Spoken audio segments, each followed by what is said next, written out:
설교의 제목들 다 같이 읽겠습니다. 비교급 인생이 아닌 최상급 인생으로 삽시다. 네.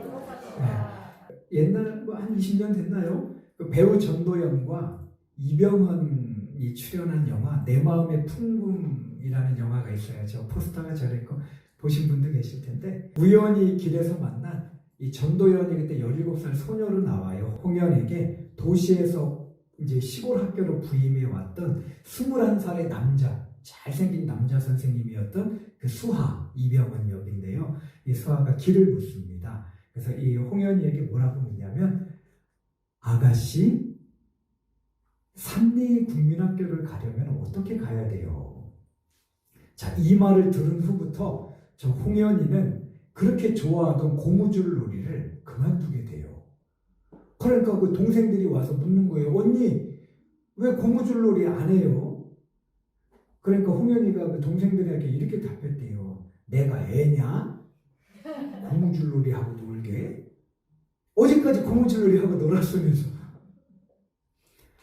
아가씨라고 불러준 멋진 선생님의 한마디에 천방지축이었던 시골 소녀가 그날로 뭐가 된 거예요? 아가씨가 된 거예요. 홍연이의 예에서 알게 되되, 사람의 정체성은 자기 스스로 만드는 것이 아니라 중요한 누군가에 의해서 주어지는 겁니다.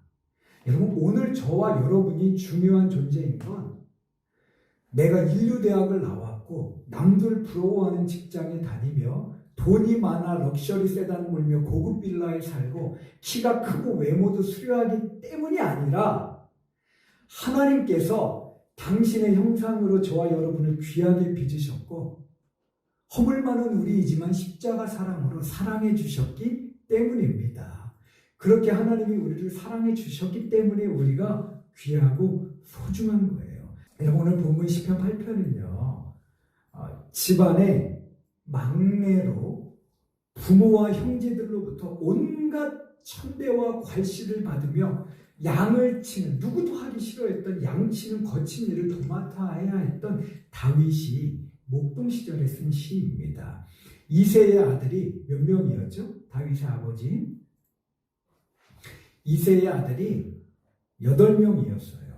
이 8명 중에 다윗은 막내였던 다윗은 그때 당시 장자가 모든 권리를 행사하다시피 한 고대 사회에서 이 막내는 아무 권한이 없는 존재요. 있으나 마나한 존재였어요. 없어도 괜찮은 거. 그래서 이제 다윗은 형들이 하기 싫은 목동 일을 어릴 적부터 도맡아야 했습니다. 저기 그래서 막 다윗이 골리앗과 싸우러 나갈 때 뭐라 그래요? 내가 사자의 입에서 양들을 건져내기도 했다, 이렇게 나오잖아요. 그러니까 목숨 걸고 그 일을 다윗은 어릴 때부터 했던 거예요. 누구도 하기 싫으니까 네가 해. 어쩔 수 없이 막내니까. 자, 이런 다윗을 아버지가 어찌 생각했는지는, 사무엘이 왕에게 기름 붓기 위해 자기 집에 와 아들들 다 불러 모아라 했을 때 누구를 빼나요? 다윗을 빼놓고 나머지 형들만 부르잖아요. 왜? 다윗은 자식도 아니고 아들도 아니고 엘리압 빼어난 맏아들 엘리압과 준수한 아들들이 즐비한데 양치기 막내 다윗 같은 게 연길 자리가 아니라 부르지도 않아요. 여러분, 그래 다윗은 부모님에게 멸시받던 사람이었습니다. 훗날 다윗이 시편 27편 10절에서 내 부모는 나를 버렸으나 이렇게 고백을 하는데, 어릴 적 다윗이 부모로부터 받은 천대가 이런 고백을 하게 한 것이 아닌가 싶습니다. 여러분, 솔직히 이런 처지라면 어떤 아이라도 내면에 자신에 대한 건강하고 아름다운 자존감보다는 뒤틀린 자존감으로 인해서 심한 열등감과 이 분노 속에 사로잡혀 살기가 쉬워요.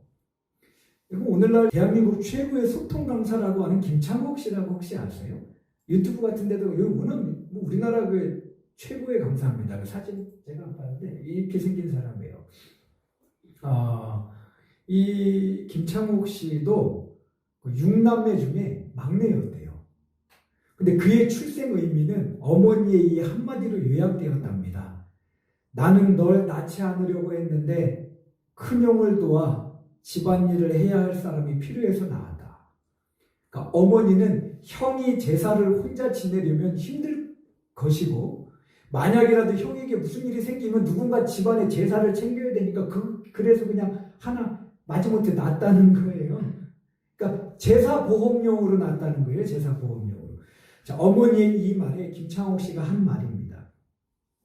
당신은 사랑받기 위해 태어난 사람이라는 노래도 있는데 나는 제사를 돕기 위해 태어난 사람이라는 말인가.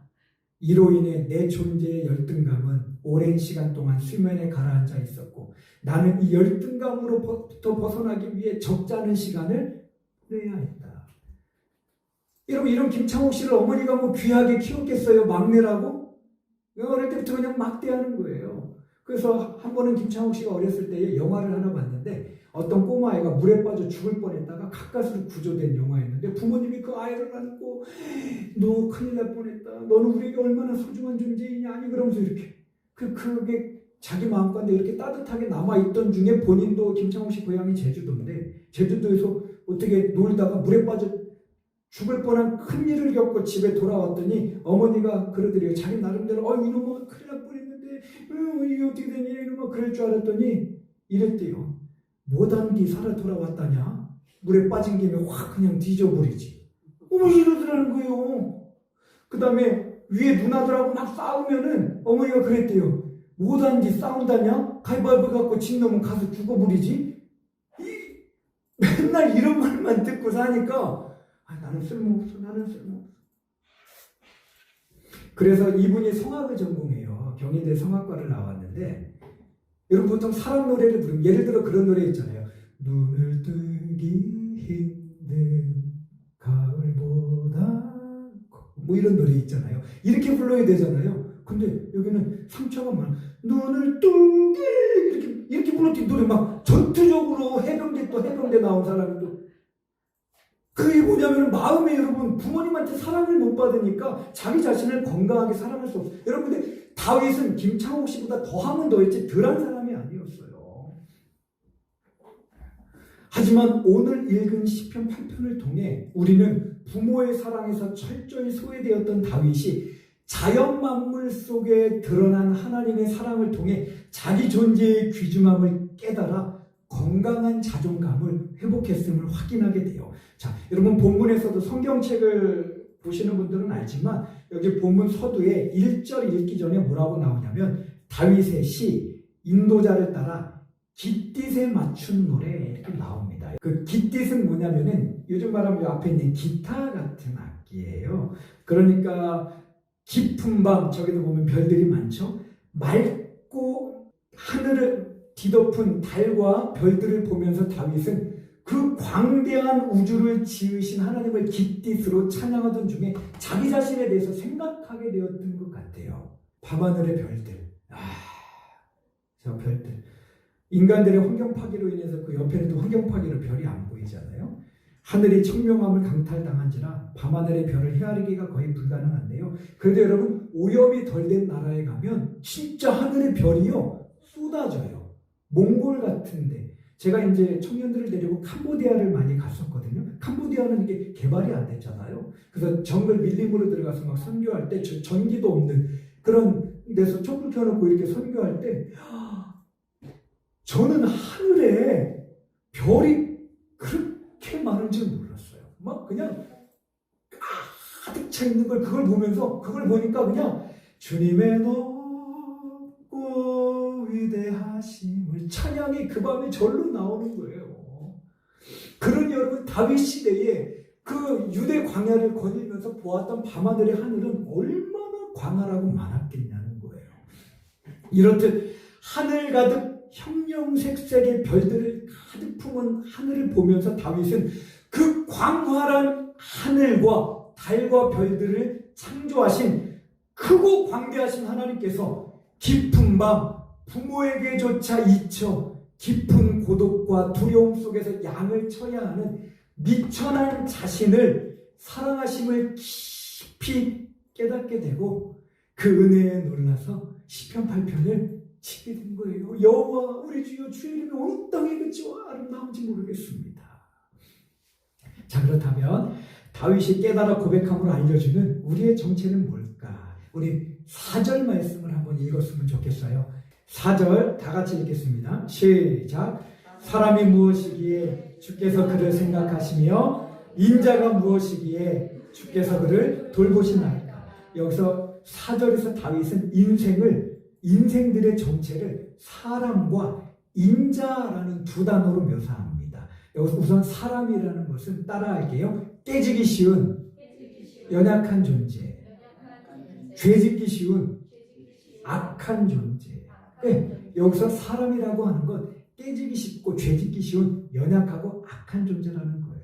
여러분, 다윗의 이 말처럼 솔직히 저와 여러분은 약하고 악한 존재입니다. 이런 말이 있어요. 히말라야의 요만한 히말라야의 토끼가 초원의 코끼리를 무시한다. 이게 뭐예요? 히말라야의 거대함을 자신의 거대함으로 착각해서 하룻강아지 범무서운 줄 모르게 행동한다는 것으로 돈 좀 있고 권력 좀 있다고 자신을 큰 존재로 착각하며 사는 인생들이 많다는 거예요. 실은 아무것도 아닌데, 여러분, 돈과 권력으로 큰소리 뻥뻥 쳐 강해 보여도 제 자식 건강 앞길 하나 마음대로 못하는 존재요. 이런저런 고난 앞에서 가슴이 시퍼렇게 멍들어 들어가는 게 그게 바로 우리들이에요. 근데 뭘 그걸 자랑합니까? 뭘 강한 척해요? 여러분, 우리나라 최고 재벌 아시죠? 우리나라 최고 재벌이 돈이 몇십조 있으면 뭐예요? 막내딸 자살도 못 막았잖아요. 그 마음대로 됩니까? 여러분, 돈으로? 돈이면 못할 게 없어 보이지만 정작 여러분, 중요한 건 돈으로 안 돼요. 가정의 화목함이 돈으로 사집니까? 돈으로 자식을 어찌해 보려다가 오히려 그 돈 때문에 자식의 인격과 삶을 망쳐버리는 부모들이 대한민국에 얼마나 많아요. 그리고 여러분, 요즘 이게 코로나 때문에 여행을 못 다니잖아요. 돈 많으면 뭐예요? 해외여행도 못 가는 거. 어차피 뭐 저는 뭐 없어서 안 가고 하니까. 돈으로 여러분, 돈 그거 아니에요. 최고 권력을 자랑하던 정치인들 대부분이 다 구치소 들락거리잖아요. 이 연약함의 극치는 자신 안에 있는 죄성을 이길 수 없다는 데서 극대화됩니다. 자, 살면서 지금까지 죄를 한 번도 안 지었거나 나는 맘만 딱 먹으면 죄 안 지을 수 있다 하시는 분 있으면 손 들어보세요. 안 짓고 싶어도 죄를 안 질 수가 없어요, 우리는. 죄를 짓고 싶지 않아도 도저히 멈출 수 없어 영원한 파멸이 이를 수밖에 없는 것이 우리의 한심하고 비참한 모습인데, 그런데 다윗은 고백하는 거예요. 이런 내가 무엇이간데 하나님 나를 생각해 주십니까? 또 다윗은 우리를 인자라고 표현을 합니다. 인자는 따라하겠습니다. 흑의 아들. 뭐라고요? 흑의 아들. 인자는 흑의 아들이라는 거예요. 곧 사람은 흙으로 지어진 존재로 결국 살다가 한 줌의 흙으로 돌아가 모든 사람들에게 잊히고 마는 한시적이고 유한한 존재라는 거예요. 여러분, 오늘날 사람들을 보면 이 땅에서 영원히 살 존재인 양 삽니다. 특히 돈과 지위, 권력과 건강이 넘치는 이들은 그 정도가 더 심해서 자기 목숨과 지닌 부귀영화가 영원할 거라고 착각하며 살아요. 이런 인생들을 향해 한 목사님이 자기 경험을 살려 이렇게 말했습니다. 들어보세요. 제가 신학교를 졸업하고 맨 처음 전도사로 부임한 교회는 마당이 큰 교회였습니다. 하굣길이 되면 초등학생들이 몰려와 교회 마당에서 놀기도 했습니다. 하루는 신방을 다녀오니 학생들이 교회 마당에서 땅 따먹기를 하고 있었습니다. 여러분, 땅 따먹기 아시죠? 저도 어릴 때 많이, 뭐냐면 손바닥만하게 이렇게 원을 하나 그린 다음에 요 돌을 갖다가 이제 하나, 둘, 세 번 그려서 이 원 안으로 들어오면 그만큼 자기 땅이 되고 점점 늘려가는 놀이거든요. 근데 이 땅 따먹기를 하다가 아이들 사이에서 싸움이 벌어졌나 봐요. 이거 내 땅이다, 네 땅이다. 서로 밀고 당기며 이 땅은 내 땅이다, 아니다, 내가 땅이다 하며 말입니다. 이 시끄러운 소리에 교회 관리 집사님이 빗자루를 등 뒤에 숨기고 와서 전도사님 어쩔까요? 쓸어버릴까요? 하시기에 그러시라 했더니 집사님이 야 이놈들아 어찌하여 이 땅이 니들 땅이냐 교회 땅이지 하며 빗자루로 다 쓸어버렸습니다. 서로 자기 땅이라고 싸우던 아이들은 멍하니 섰다가 툴툴 털고 각자 집으로 돌아갔습니다. 평생 쌓아올린 부와 권력과 명성, 잘 가꾼 건강, 여러분 그거 정말 아무것도 아니에요. 내 실수든 아니면 외부 요인이든 하나님께서 흩으시고자 하면 순식간에 흔적도 없이 사라지는 것이 세상 부귀영화요 우리의 목숨입니다. 건강을 자신하던 사람이 어느 날 갑자기 교통사고로 빈병행상하는 일이 오늘도 대한민국 안에서 수두룩하게 일어나요. 그래서 솔로몬은 이렇게 말했습니다. 우리 함께 읽습니다. 시작. 너는 내일 일을 자랑하지 말라. 하루 동안에 무슨 일이 일어날는지 내가 알 수 없음이니라. 대저 재물은 영원히 있지 못하나니 면류관이 어찌 대대에 있으리라. 여러분 이거 우리 인생 아무것도 아니라는 거예요. 흙의 아들이라는 말이 맞아요. 여러분 이게 인생인지라 모세 또한 시편 90편에서 이렇게 외쳤습니다. 다 시편 90편 말씀 함께 읽습니다. 시작. 우리의 수명이 70이요 강건하면 80이라도 그 모든 날의 수고와 슬픔뿐이요 신속히 지나가니 우리가 날아가는 것 같습니다. 우리 일생이 얼마나 짧은지 헤아릴 수 있게 하셔서 지혜로운 마음을 얻게 하소서. 우리말에도 이런 말이 있습니다. 오늘의 홍안, 내일의 백골. 무슨 뜻이에요? 오늘의 어여쁜 얼굴이 내일이면 하얀 백골로 변하는 것이 사람이라는 뜻인데, 여러분 이런 우리가 뭘 자랑하고 웃으며 먹이며 살겠습니까? 오직 하나님만 의지할 뿐이요 예수 그리스도의 십자가 은총만 자랑하며 살아야 하는 줄로 믿습니다. 네? 여러분 다윗의 이 고백처럼 우리는 하나님 앞에서 죄인이요 조그만 고난에도 쉽게 깨지는 연약한 존재이며 죽음과 동시에 한 줌의 죄가 되어 흔적조차 남지 않는 그냥 손주들 대만 가도 기억해 주는 일 없는 허무한 존재들입니다. 이것만 생각하면 인생이 무슨 의미가 있을까? 나란 존재는 대체 뭘까 싶은데 다윗은 말합니다. 이런 우리이지만 하나님께서 나를 생각하시고 나를 기억해 주시고 나를 돌봐 주신다. 나는 그런 존재입니다. 여기서 하나님께서 생각해 주신다 할 때 시편 우리 8편 4절에 보면 생각하다라고 하는 말 따라하겠습니다. 잊지 않고 기억하신다.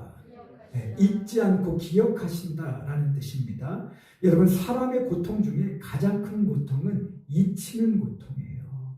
친구와 동료에게 잊히고 은퇴해서 잊히며 부모 자식에게 잊히는 고통 말이죠. 그래서 여러분 세상에서 가장 슬픈 죽음이 뭔지 아세요? 고독사예요. 고독사. 최근 어르신뿐 아니라 20, 30대의 고독사도 여러분 점점 늘어요. 20살 청년이 혼자 죽어가요. 버림받아서. 그만큼 오늘날 사람들이 서로 외면하며 잊히는 아픔 속에 산다는 말인데 이런 인생들을 향해서 다윗이 말하는 거예요. 세상 사람 다 나를 버리고 무시하며 잊어도 부모님조차 나를 버려도 하나님은 나를 잊지 않으시고 버리지 않는 분이시라는 겁니다. 할렐루야. 이어서 인자가 무엇이기에 주께서 그를 생각하시고 인자가 무엇이기에 그를 돌보시나이까. 여기서 돌보시나이까 말 그대로 여러분 여기서 돌보다라고 하는 건 당신 자신을 낮추심으로 인간들을 찾아와 돌보아 주신다라고 하는 뜻입니다. 여러분 우리는 하나님을 거역하는 죄인이라 돌봐주시는 은총을 받을 자격이 없으나 그럼에도 하나님은 우리를 긍휼히 여겨서 어려울 때마다 우리를 찾아와서 돌보아 주신다는 거예요. 할렐루야. 생각하시며 그리고 그를 돌보시나이까 할 때 이 두 단어는 따라하겠습니다. 미완료형이다. 목사님 어려운 말 쓰시네. 여러분 히브리어에서 미완료 시제는 뭐냐면 과거에 뿐만 아니라 지금도 그렇고 앞으로도 쭉 중단되지 않고 이어지는 행동을 뜻합니다. 그러니까 연약하고 죄인인 우리 인생들을 하나님께서 버리지 않고 돌보아 주시는 그 은혜가 과거로부터 이어져서 지금도 우리 가운데 임하고 계시며 앞으로도 영원토록 우리를 붙들어 주실 거라는 말씀입니다. 할렐루야.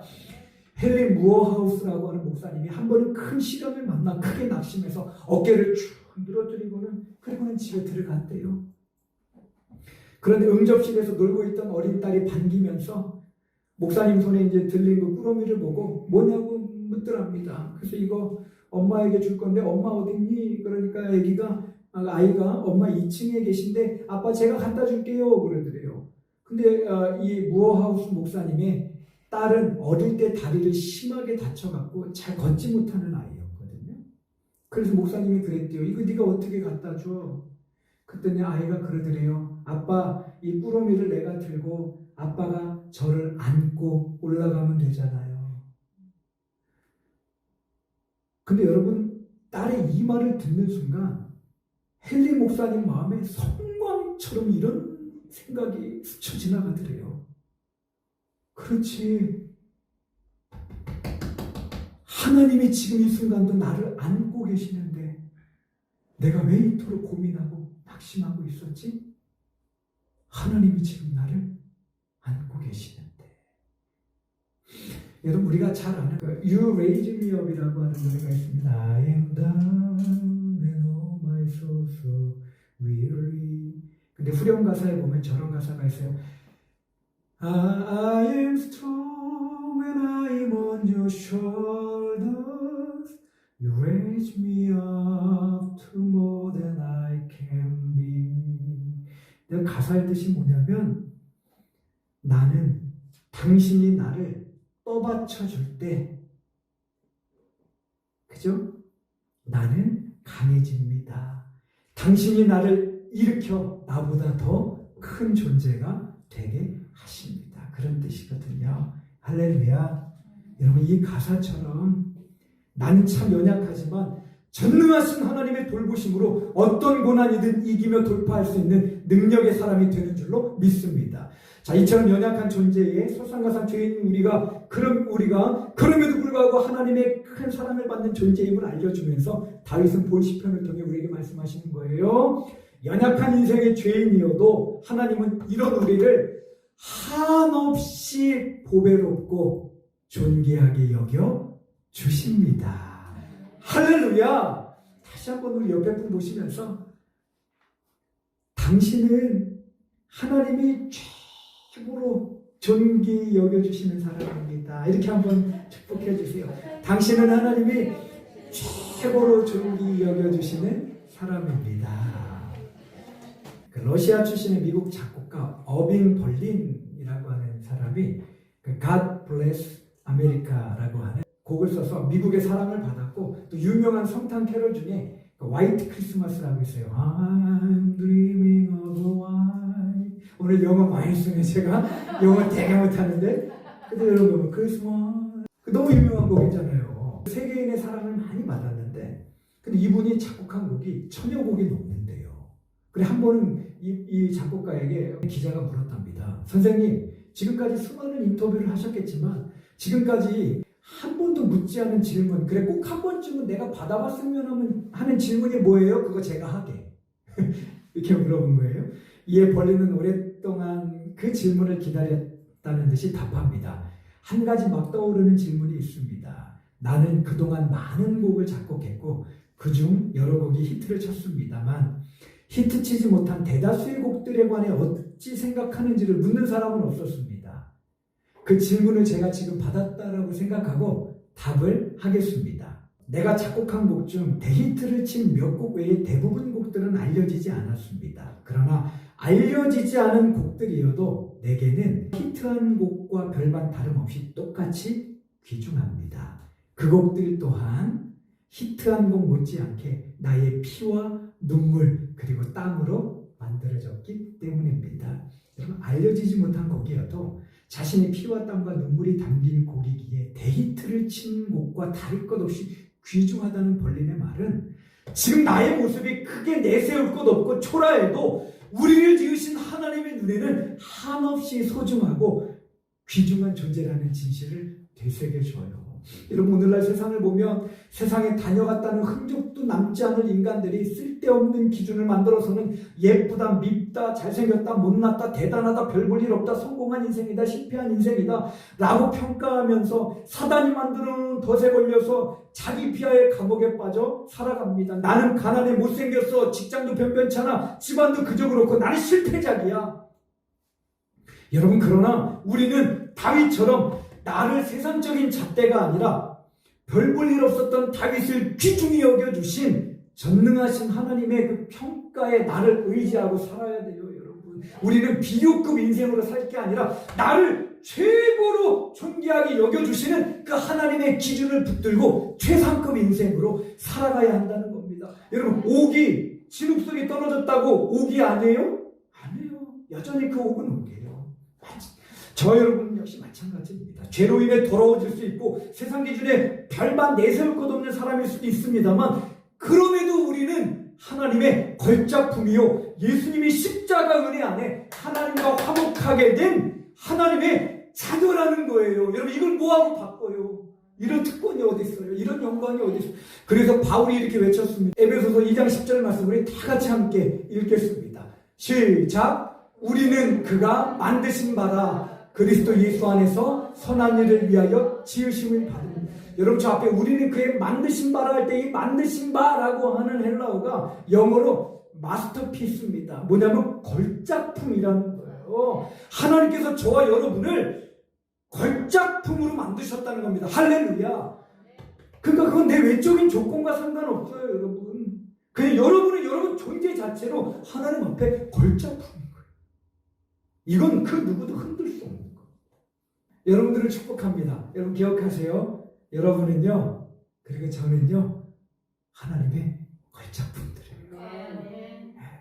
여러분, 이 사실을 기억하면서 따라하겠습니다. 비교하며 살지 말자. 네, 비교하며 살자. 여러분 그거 아세요? 요즘 여러분 SNS 많이 하시죠? 뭐 있잖아요. 저런 거 있죠? 근데 그거 아세요? 심리학자들은 이 SNS를 하면 할수록 사람은 더 불행해진대요. 왜 그러냐면 페이스북 들어가 보면 남들은 막 어디 가서 여행한 거 찍어 올려놓고 자식들 막 잘 되는 거 찍어 올려놓고, 그러고 보니까 야, 이 사람은 다 이렇게 행복한데 나는 뭐지? 나는 아무것도 아니네.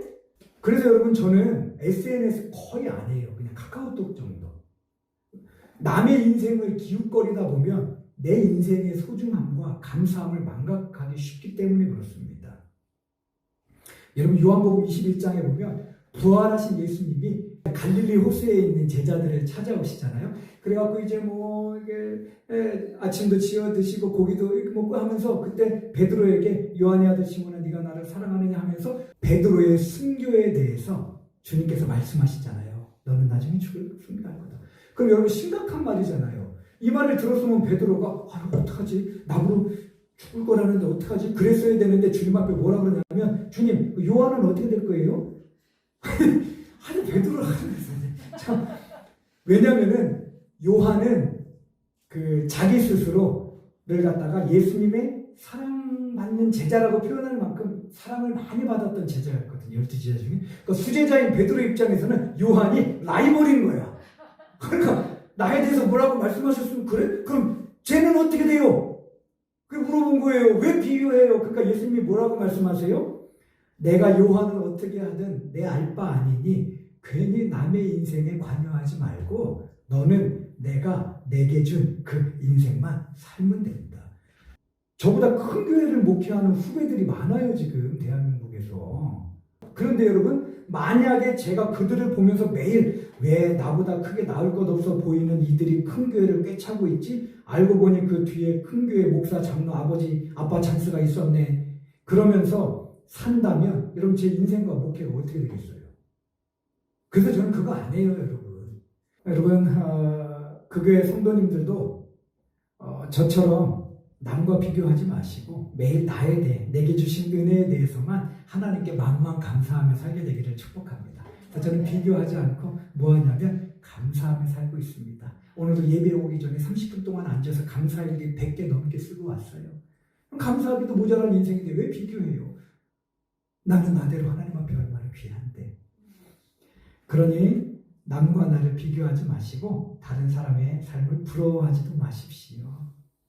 여기저기 곁눈질 하느라 내 인생을 불행 속에 몰아넣지 마시고, 하나님이 나로 살게 하신 그 삶이 어떠하든 주신 것에 만족할 줄 아는 자족의 능력과 베푸신 억만 가지 은총들을 찾아내어 감사하고 또 감사하는 믿음의 사람으로 그 교회 성도가 살게 되었으면 좋겠습니다.